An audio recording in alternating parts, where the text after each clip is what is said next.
कार्तिक मास महात्म्य कथा अध्याय 6। नारद जी बोले, जब 2 घड़ी रात बाकी रहे तब तुलसी जी की मृतिका वस्त्र और कलश लेकर जलाशय पर जाएं। कार्तिक में जहाँ कहीं भी प्रत्येक जलाशय के जल में स्नान करना चाहिए। गर्म जल की अपेक्षा ठंडे जल में स्नान करने से 10 गुना पुण्य होता है। उससे 100 गुना पुण्य बाहरी कुएं के जल में स्नान करने से होता है। उससे अधिक पुण्य बावड़ी में और उससे भी अधिक पुण्य पोखर में स्नान करने से होता है।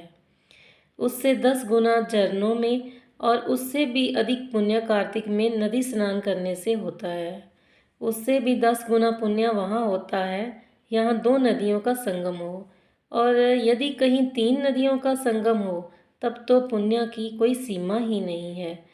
स्नान से पहले भगवान का ध्यान करके स्नानार्थ संकल्प करना चाहिए। फिर तीर्थ में उपस्थित देवताओं को क्रमशः अर्घ्य, आचमन्य आदि देना चाहिए। अर्घ्य मंत्र इस प्रकार है। हे कमलनाथ, आपको नमस्कार है। हे जलशाही भगवान, आपको प्रणाम है। हे ऋषिकेश, आपको नमस्कार है। मेरे दिए अर्घ्य को आप ग्रहण करें। बैकुंठ, प्रयाग और बद्री का आश्रम में जहाँ कहीं भगवान विष्णु गए वहाँ उन्होंने 3 प्रकार से अपना पांव रखा था।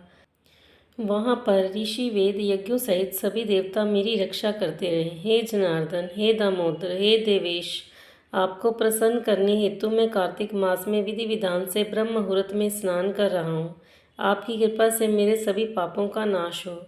हे प्रभु, कार्तिक मास में व्रत तथा विधि पूर्वक स्नान करने वाला मैं अर्घ्य देता हूँ। आप राधिका सहित ग्रहण करें।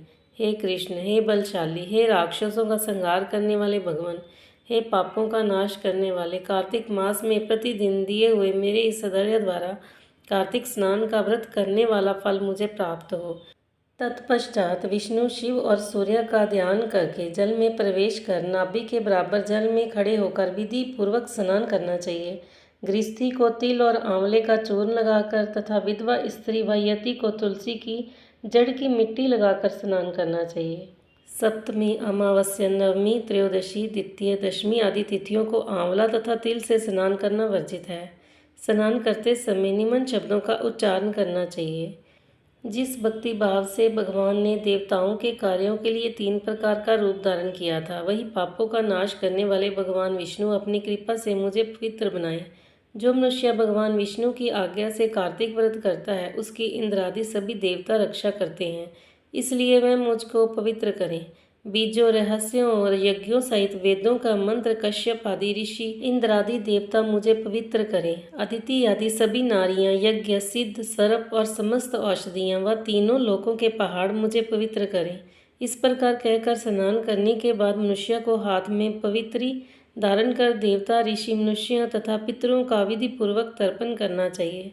तर्पण करते समय तर्पण में जितने तिल रहते हैं उतने वर्ष पर्यंत व्रती के पितृगण स्वर्ग में वास करते हैं। उसके बाद व्रती को जल से निकल कर शुद्ध वस्त्र धारण करने चाहिए। सभी तीर्थों के सारे कार्यों से निवृत्त होकर पुनः भगवान विष्णु की पूजन करना चाहिए।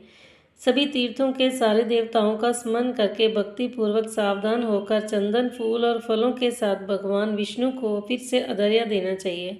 अर्घ्य के मंत्र का अर्थ इस प्रकार है। मैंने पवित्र कार्तिक में स्नान किया है। हे विष्णु, राधा के साथ आप मेरे दिए अर्घ्य को ग्रहण करें। तत्पश्चात चंदन, फूल और तंबूल आदि से वेद पाठी ब्राह्मण को श्रद्धापूर्वक पूजन करें और बारंबार नमस्कार करें।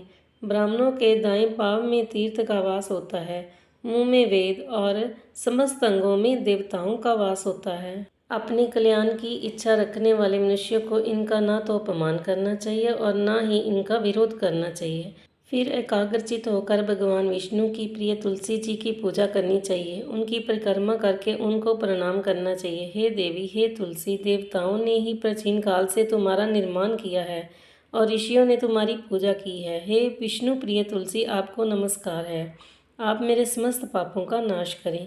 इस प्रकार जो मनुष्य भक्ति पूर्वक कार्तिक व्रत का अनुष्ठान करता है वे संसार के सुखों को भोग करते हुए अंत में मोक्ष को प्राप्त करते हैं।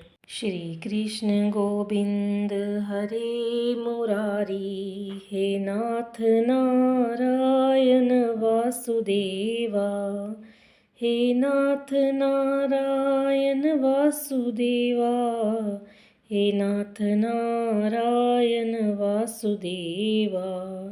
बोलो नारायण भगवान की जय।